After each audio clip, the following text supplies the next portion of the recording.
할렐루야. 오늘도 주님의 은혜가 말씀을 통해서 우리에게 임하기를 바랍니다. LA에서 북쪽으로 약 400km를 가면 산 시메온 시티 부근에 허스트 캐슬이라는 샌프란시스코 주립공원이 있습니다. 원래는 언론계의 대부였던 윌리엄 허스트가 태평양이 내려다 보이는 언덕 위에 엄청난 공을 들여서 지은 개인의 별장이었습니다. 그러나 그 규모나 아름다움이 상상하기 힘들 정도로 대단합니다. 그 개인의 저택을 유산으로 물려받았던 자손들이 주 정부의 기정함으로 지금은 매년 100만 명 이상이 방문하는 유명한 관광지가 되었습니다. 윌리엄 허스트는 언론인이면서도 고미술품 수집에 대단한 애정을 가지고 있어서 생전에 여러 유럽을 다니면서 장식한 모든 집의 물건들을 고미술품들로 채웠습니다. 한 번은 유럽의 왕실에서만 사용된다는 값진 도자기에 대해서 듣게 되었는데 그것을 소장하고 싶어서 유럽 여행 때마다 그 도자기의 자취를 추적하며 따라다녔습니다. 그런데 어느 날 그 도자기는 미국의 한 사업가에 이미 판매되었다는 소식을 들었습니다. 허스트는 미국에서도 그 도자기를 사간 사업가를 만나려고 여기저기 수소문을 하다가 드디어 그 사람을 알게 되었습니다. 그 도자기를 사간 사람은 다름 아닌 바로 자기 자신이었습니다. 자신이 이미 오래전에 그 도자기를 사서 소장하고 있었지만 그것을 알지 못했던 것입니다. 이 허스트의 에피소드를 생각해 보십시다. 우리 자신의 모습을 보는 것 같지 않습니까?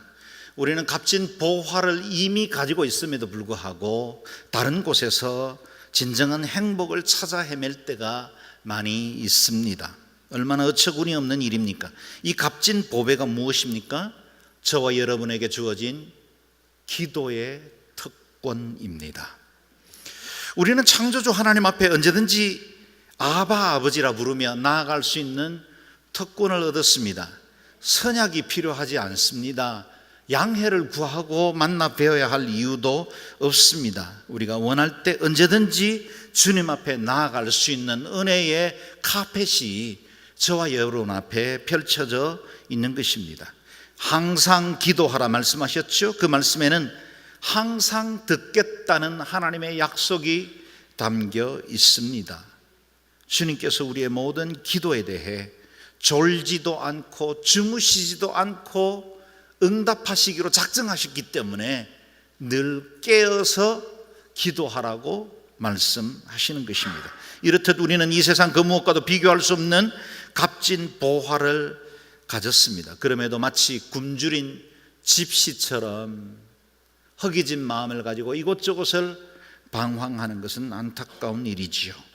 만일 우리가 믿고 있는 예수 그리스도가 어떤 분인지 제대로 알기만 한다면 그 주님이 우리와 어떤 관계를 갖고 있는지에 대한 믿음만 분명하다면 우리 인생에 대한 관점이 달라질 것이고 기도하지 않을 수 없을 것입니다. 그 기도의 특권을 활용해 인생의 부요함과 풍성을 누릴 수 있는 복된 삶을 살 수 있을 것입니다. 예수 그리스도, 여러분과 제 삶의 주인 되신 주님 안에 거할 수 있기를 바랍니다. 기도는 그 주님이 우리에게 은혜를 부어주시는 통로, 파이프라인이 됩니다.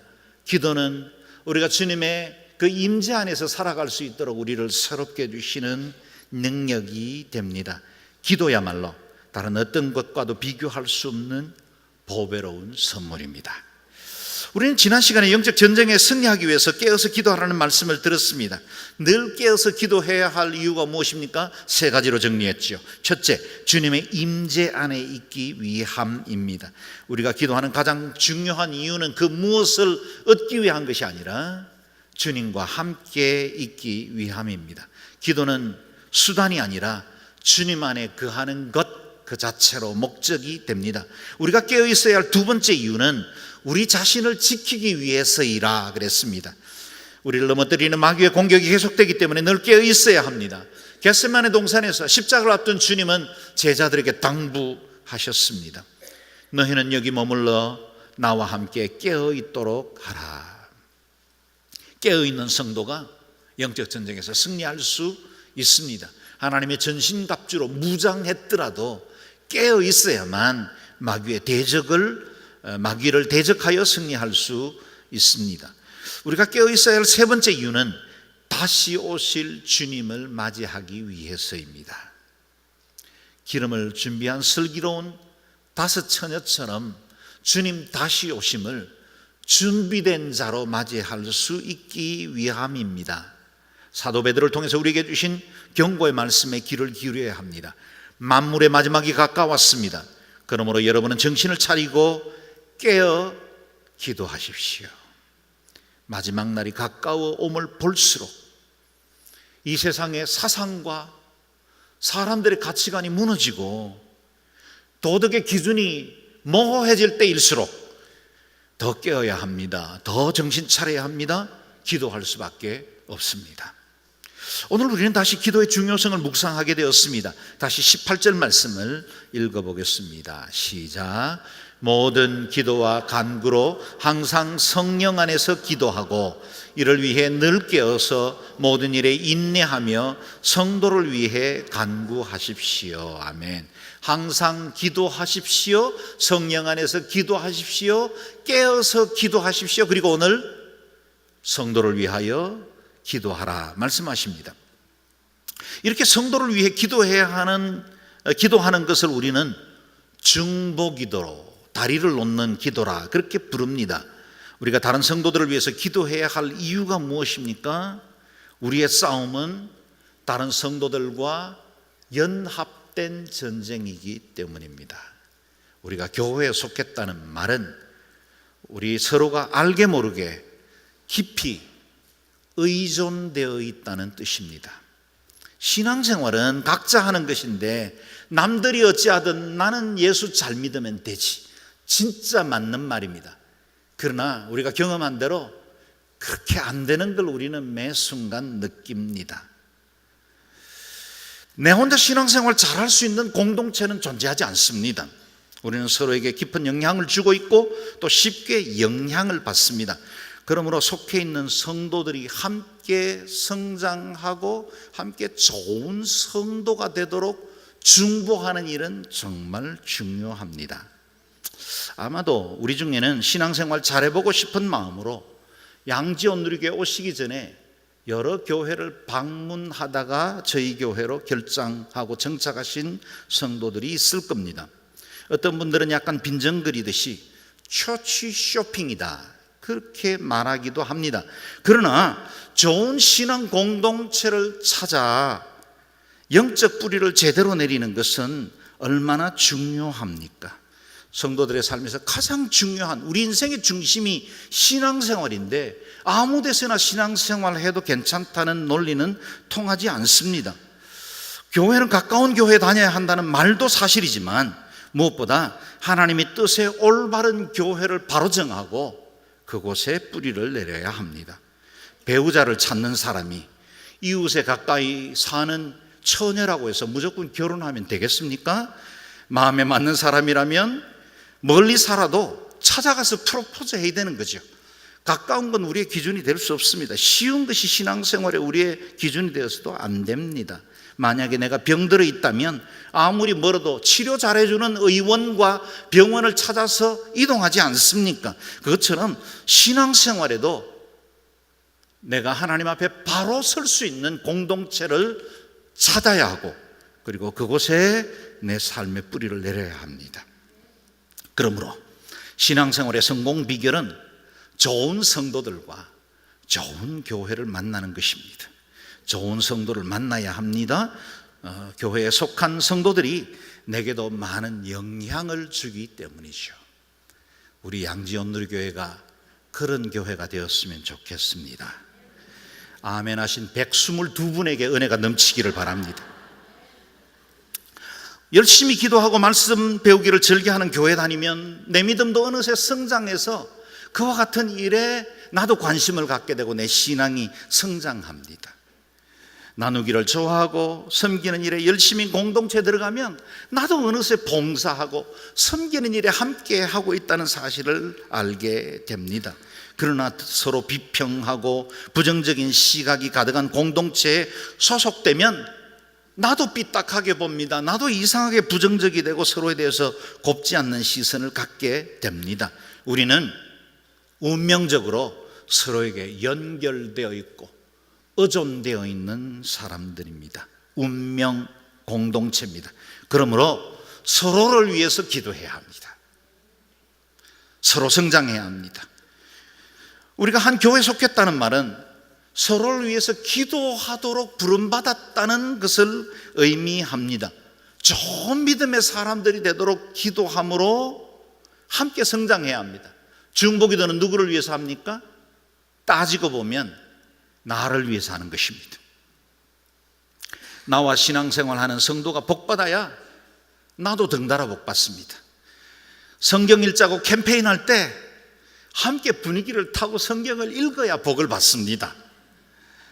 순모임에서 큐티 모임에서 좋은 성도를 만나면 내 믿음도 어느새 성장하고 자라는 것 알지 않습니까? 저는 우리 양지원 누리교회에서 신앙생활을 처음 시작하거나 아니면 형식적인 그리스도인으로 있다가 이곳에서 믿음이 부쩍 자라고 아름답게 성장한 여러 성도들의 증거를 알고 있습니다. 우리 교회는 좋은 교회 같습니다. 142분입니다.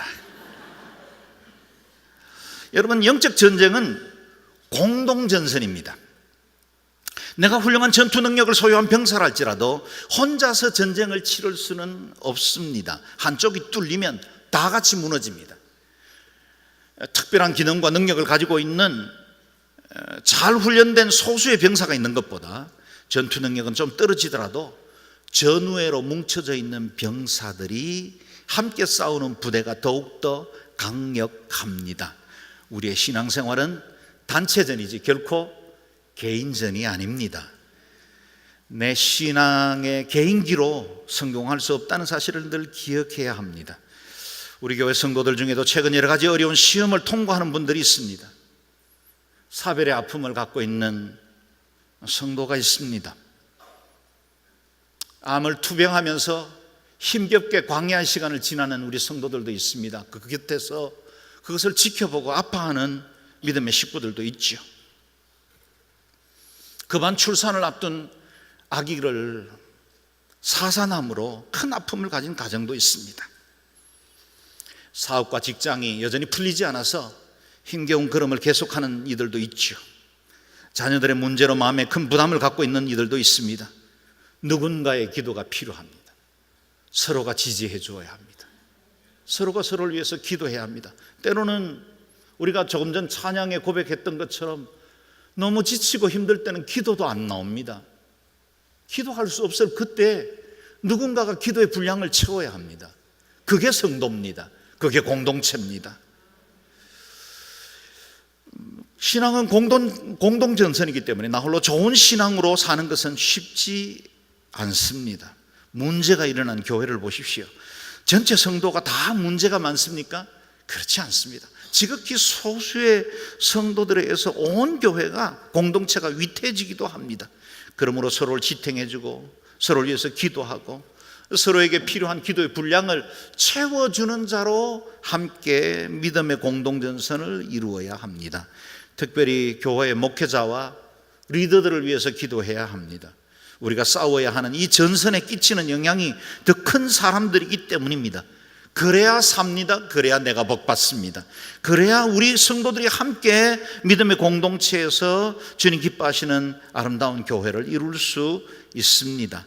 서로 중보함으로 함께 서고 함께 영광을 누리는 공동체가 되시기를 주의 이름으로 축원합니다.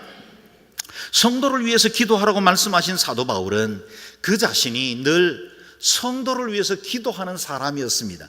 그래서 사도 바울의 서신서들을 보면 데살로니가에서, 빌립보에서, 골로새에서 곳곳에서 성도를 위한 그의 애틋한 기도를 쏟아내놓고 있습니다. 그 기도문들 가운데 하나인 에베소서, 우리가 요즘 묵상하고 있는 이 에베소서 3장 앞부분에 성도를 위해서 무엇을 위해서 기도해야 하는지에 관한 좋은 모델이 있어서 소개하려고 합니다. 16절에서 19절 말씀 한 목소리로 함께 읽겠습니다. 시작. 하나님께서 여러분에게 그분의 영광의 풍성을 따라 성령으로 인해 여러분의 속사람을 능력으로 강건하게 하시고 믿음으로 인해 그리스도께서 여러분의 마음 가운데 거하게 하시기를 빕니다. 여러분이 사랑 안에서 뿌리가 박히고 터가 굳어짐으로 모든 성도들과 함께 능히 그리스도의 사랑의 너비와 길이와 높이와 깊이가 어떤지를 깨닫고 지식을 넘어서는 그리스도의 사랑을 알아 하나님의 모든 충만하심의 정도까지 충만하게 되기를 기도합니다. 아멘. 사도 바울은 성도들을 위해서 기도할 때 가장 중요한 제목들, 우리가 꼭 기도해야 할 것들이 무엇인지를 오늘 본문을 통해서 보여주고 있습니다. 그 기도는 결코 땅의 것들을 위해서 기도하는 것으로 머물지 않았습니다. 영원하고 완전한 가치를 소유한 성도들이 되게 하소서. 에베소 교회 성도들이라고 왜 오늘 저와 여러분들이 경험하는 매일매일의 문제들이 없었겠습니까? 에베소는 당시 지중해를 무대로 무역이 왕성했던 상업도시였습니다. 사람들이 모이고 돈이 모였던 만큼 음란하고 세속적인 도시이기도 했습니다. 제우스나 아르테미스 같은 수많은 우상들의 거대한 신전이 도시 곳곳에 중요한 곳들마다 자리를 채우고 있었던 그런 곳이었습니다. 황제 숭배 강요로 핍박과 고난이 계속되고 있었습니다. 신앙생활도 결코 녹록지 않는 환경이었죠. 그 가운데 살아가야 하는 성도들, 현실적인 문제와 아픔, 그 무게들을 몰라서가 아니라 더 중요한 것이 무엇인지를 알고 그들을 위해서 기도한 이 기도에는 세 개의 주요한 기도 제목이 있습니다. 하나씩 묵상해 봅니다. 첫 번째 기도 제목입니다. 속사람을 강건하게 하옵소서. 속사람을 강건하게 하옵소서. 16절을 다시 읽어보겠습니다. 시작. 하나님께서 여러분에게 그분의 영광의 풍성을 따라 성령으로 인해 여러분의 속사람을 능력으로 강건하게 하시고. 아멘. 서로를 위해서 기도할 때 그 무엇보다 속사람이 강건해지도록 기도해야 합니다. 우리의 육신은 세월이 흘러가고 나이가 들면서 점점 쇠약해집니다. 40년, 50년, 장수하여 80년, 90년을 산다 할지라도 우리의 몸은 잘 관리하고 건강하게 살아도 결국은 쇠퇴하고 사라지게 될 것입니다. 몸 아프고 노쇠해 가는 것 안타깝긴 하지만 너무 상심할 필요 없습니다. 왜냐하면 우리에게는 영원하고도 완전한 결코 노쇠해지지 않는 속사람이라는 존재가 있기 때문입니다. 당시 상당히 나이가 들었을 노사도 바울은 고린도 후서 4장 16절에서 이렇게 확신에 찬 고백을 하고 있습니다. 우리가 잘 아는 말씀이죠. 읽겠습니다. 그러므로 우리는 낙심하지 않습니다. 우리의 겉사람은 쇠할지라도 우리의 속사람은 날마다 새로워지고 있습니다. 아멘. 이것이 예수 그리스도 안에서 누리는 영원한 청춘입니다. 겉사람은 늙고 병들어도 우리에게는 날로 더 강건해지고 더 온전해질 수 있는 속사람이라는 존재가 있습니다. 우리의 속사람은 영적인 존재입니다. 그러므로 성령님의 도움이 없이는 우리의 속사람이 강건해질 수 없습니다. 오늘 본문 말씀 그대로 성령으로 인해 너희의 속사람이 강건해지기를 원한다 그랬습니다. 성령으로 인해. 에스겔서 36장에 보면 어떻게 우리 속사람이 강건해지는지에 관한 말씀을 주고 있는데요. 같이 읽어보겠습니다. 시작. 내가 너희에게 새로운 마음을 주고 너희 안에 새로운 영을 줄 것이다. 내가 너희 육신으로부터 돌과 같이 굳은 마음을 없애고 너희에게 살처럼 부드러운 마음을 줄 것이다. 아멘. 어떻게 속사람이 강건해질 수 있습니까? 성령이 임해야 합니다. 성령 충만할 때 우리 속사람은 강건해집니다. 속사람이 강건해지면 그 사람의 문제는 쉽게 해결됩니다. 내 힘으로 내 육체 정욕을 제어하고 승리하는 것은 쉽지가 않습니다. 내 힘으로 믿음 생활 제대로 해보려고 하다가 실패하는 경우들 우리는 많이 경험하죠. 마음에는 원이지만 육신이 약해서 번번이 실패하고 맙니다. 그러나 내게 성령이 임하면, 성령 충만하면 믿음 생활이 어렵지 않습니다. 갈등하던 문제가 너무나 쉬워집니다. 이전에는 그렇게 힘들어하던 것들이, 이전에는 내 눈앞을 가로막고 있는 태산 같았던 문제가 작은 문제로 여겨지기 시작해요. 왜요? 내 속에 속사람이 강건해졌기 때문이죠. 이전에 나쁜 습관을 끄는 성도들의 고백을 들어보면 거의 다 공통적으로 자신의 힘으로는 번번이 실패했는데 은혜 받고 나니, 성령 충만 받고 나니 저절로 모든 것이 끊어졌다고 고백하는 것입니다. 이전에 좋던 것 이제는 값없어집니다. 왜요? 내 힘이 아닙니다. 거룩하신 영이 내 중심에 임하면 세속적인 것이 싫어지기 때문이죠. 여러분의 성령 충만 받으시기를 바랍니다. 그 성령님 때문에 거룩하지 않는 것들에 대해서 거절할 수 있는 그런 마음들이 세워지기를 바랍니다. 이전에는 주일 예배 한번 참석하는 것도 힘겨웠고 그것만으로 내 신앙생활 잘하는 줄로 생각을 했는데, 성령 충만 경험하면 주님을 섬기고 교회에 여러 가지 봉사를 하고 이웃을 위해서 섬기는 것이 그렇게 즐거울 수가 없습니다. 여러분, 오늘도 예배실 오는 동안에 주차장에서 섬기는 우리 사역자들을 보셨죠? 곳곳에서 중보기도로 또 교사로 이 모양 저 모양으로 섬기는 수많은 성도들이 있습니다. 교회가 월급을 줬습니까? 그분들에게 무슨 상급을 베풀었기 때문입니까? 아닙니다. 성령님이 그 마음속에 섬김의 기쁨을 주신 것입니다.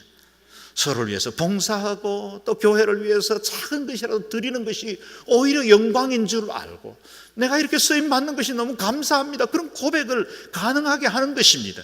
예배 마치고 나가보십시오. 식당에서 섬기는 성도들을 보게 될 겁니다. 커피숍에서 정말 애써 수고하는 우리 자매들을 만나게 될 겁니다. 사랑의 주립기에서 애쓰고 수고한 것들로 주의 사랑 나누고 싶어하는 사람들을 만나게 될 겁니다. 그것이 교회입니다. 그것이 속사람이 강건해졌기 때문에 만들어낼 수 있는 은혜입니다. 우리 속사람을 새 영으로 채워야 합니다. 그 사람의 문제는 속사람만 강건해지면 절로 해결됩니다. 성도가 서로를 위해서 속사람이 강건하도록 기도해 줄 수 있기를 바랍니다. 두 번째 기도 제목입니다. 마음 중심에 그리스도를 모시게 하소서. 17절 말씀을 같이 읽겠습니다. 시작. 믿음으로 인해 그리스도께서 여러분의 마음 가운데 거하게 하시기를 빕니다. 여러분이 사랑 안에서 뿌리가 박히고 터가 굳어짐으로. 아멘. 우리가 서로를 위해서 기도할 때 그 무엇보다 예수 그리스도가 마음의 중심에 계시도록 기도해야 합니다.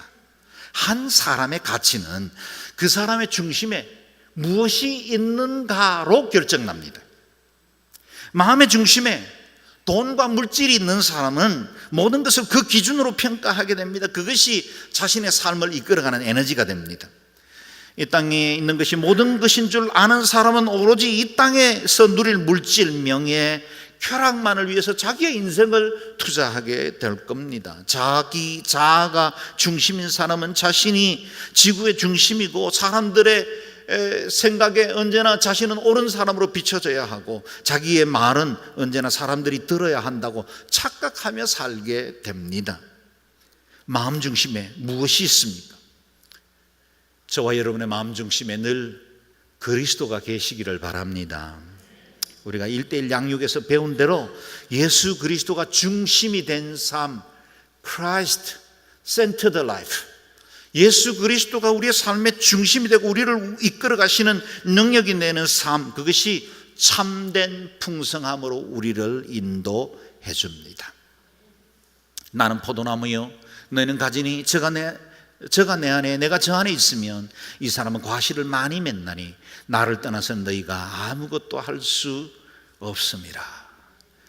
우리 주님이 우리 안에, 우리가 주님 안에 있는 이 영적 신비, 그 주님이 내 삶 속에 오셔서 이전에 좋던 것 이제는 가볍게 하시고 예전에 내가 알고 있던 세상과 환경, 가족을 다른 눈으로 볼 줄 알게 만드는 그 능력, 그것이 그리스도를 중심으로 모시는 사람들에게 이루어집니다. 말씀하신 대로 사랑 안에 뿌리를 내리고 터가 굳어지기만 하면 주님이 온전히 다스리는 삶을 살아갈 수 있습니다.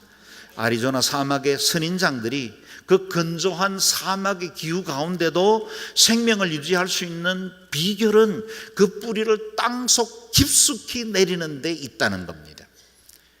짧게는 몇 미터 정도, 길게는 십수 미터까지 뿌리를 깊이 내립니다. 그래서 그 여름의 가물, 그리고 사막의 그 건조함 중에도 생명을 유지할 수 있는 것입니다. 사랑하는 여러분, 저와 여러분이 그리스도의 사랑의 뿌리를 깊이 내릴 수 있기를 바랍니다. 세상 어떤 가뭄을 만나더라도 풍성한 삶을 유지하는 뿌리 깊은 인생으로 살아갈 수 있기를 바랍니다. 세 번째 기도 제목입니다. 지식에 넘치는 그리스도의 사랑을 알게 하소서. 18절, 19절 함께 읽겠습니다. 시작.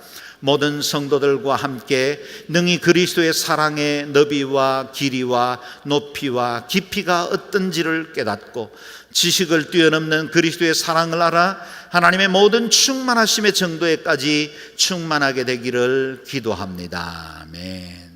그 무엇보다 지식에 넘치는 그리스도의 사랑을 알게 해주시기를 기도해야 합니다. 참 사랑은 지식에 근거합니다. 맹목적 사랑이 질투와 소유욕을 불러일으키고 최근에 뉴스 지상에서 보듯이 자신이 사랑하는 사람이 돌아선 것 때문에 온 가족을 살해하는 일들이 왜 일어납니까? 사랑의 곡해죠. 지식에 근거한 사랑이 아닙니다. 그건 편협된 사랑, 자기중심의 사랑이죠. 하나님께 대한 올바른 지식이 없으면 맹신이 되고 광신이 됩니다. 사랑하면 서로에 대한 지식이 자라납니다. 그리고 그 지식은 더욱더 견고한 사랑과 신뢰를 갖게 만듭니다. 그래서 어거스틴은 이 본문을 향해 이렇게 해석합니다. 십자가의 넓이는 사랑을 가리키고 높이는 소망을 가리키고 길이는 인내를 가리키고 그리고 깊이는 겸손을 가리킨다. 예수 그리스도의 사랑, 넓이, 길이, 높이, 깊이는 곧 그리스도의 십자가를 통해서 완성되었다는 사실입니다. 십자가는 그리스도의 사랑이 얼마나 큰지를 보여줍니다. 이 시대 최고의 복음주의자 중에 한 사람이었던 존 스토트는 이 본문을 이렇게 강의합니다. 그리스도의 사랑은 모든 인류를 포함할 만큼 넓으며 영원히 지속할 만큼 길고 가장 타락한 죄인을 변화시킬 수 있을 만큼 깊으며 그를 하늘에까지 올릴 만큼 높다. 이것이 전방위적인 입체적인 하나님의 사랑입니다. 이 제한되지 않는 하나님의 사랑을 오늘 성경에서는 하나님의 충만이라 그렇게 표현했습니다. 하나님의 충만, 하나님의 모든 충만하심의 정도에까지 충만케 되기를 기도합니다. 여러분, 이 기도는 우리에게 얼마나 큰 소망과 특권을 줍니까? 여러분, 이 충만이 하나님의 충만으로 그치지 않아요. 하나님의 속성은 당연히 충만합니다. 그러나 그 충만함이 우리에게도 주어질 수 있다는 것이 오늘 우리의 기도의 소망이 됩니다. 우리가 서로를 위해서 기도할 때 우리 성도들이 하나님의 사랑으로 충만케 되기를 기도합니다. 그리스도를 아는 지식에 부유하기를 바랍니다. 말씀의 더 깊은 진리의 세계를 경험할 수 있도록 성경을 읽고 듣고 배우는 일에 힘쓰시기를 바랍니다. 우리가 서로를 위해서 기도할 때 무엇을 구해야 합니까? 정리할까요? 세 가지 제목을 받았습니다. 첫 번째, 속사람을 성령의 능력으로 강건하게 하소서. 두 번째, 마음의 중심에 그리스도가 온전히 다스리게 하소서. 세 번째, 지식에 넘치는 그리스도의 사랑을 알아 하나님의 충만을 소유한 사람들이 되게 하소서. 서로를 위한 기도의 제목이 이 세 가지를 중심으로 이루어질 수 있기를 바랍니다. 어떤 환경, 어떤 조건을 만나더라도 이 세 가지의 기도 제목이 바로 서 있기만 하면 환경 이겨낼 수 있습니다. 시련과 고난 능히 뚫어낼 수 있습니다. 서로를 위한 이와 같은 기도, 이 중보기도의 가장 큰 혜택을 받는 사람은 다름 아닌 우리 자신입니다. 중보하다 보면 내 인생의 복을 나도 누리게 됩니다. 내 개인의 영성이 성장하고 깊은 은혜를 체험하게 됩니다. 우리 성도들이 인간적인 사사로운 즐거움이나 서로를 위해 주는 사람의 정으로 묶여있는 관계가 아니라 중보기도로 연결되어 있는 관계가 되기를 바랍니다. 기도가 제일 큰 사랑입니다. 기도가 가장 귀한 봉사입니다.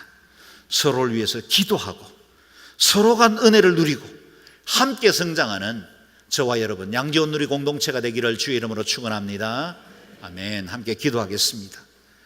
오늘 기도할 때 하나님, 우리 성도들의 속사람이 성령의 능력으로 강건해지게 도와주십시오. 우리 성도들 개개인마다 마음의 중심에 그리스도가 계시게 하십시오. 또한 지식에 넘치는 그리스도의 사랑을 알아서 하나님의 충만을 소유한 사람들이 되게 도와주십시오.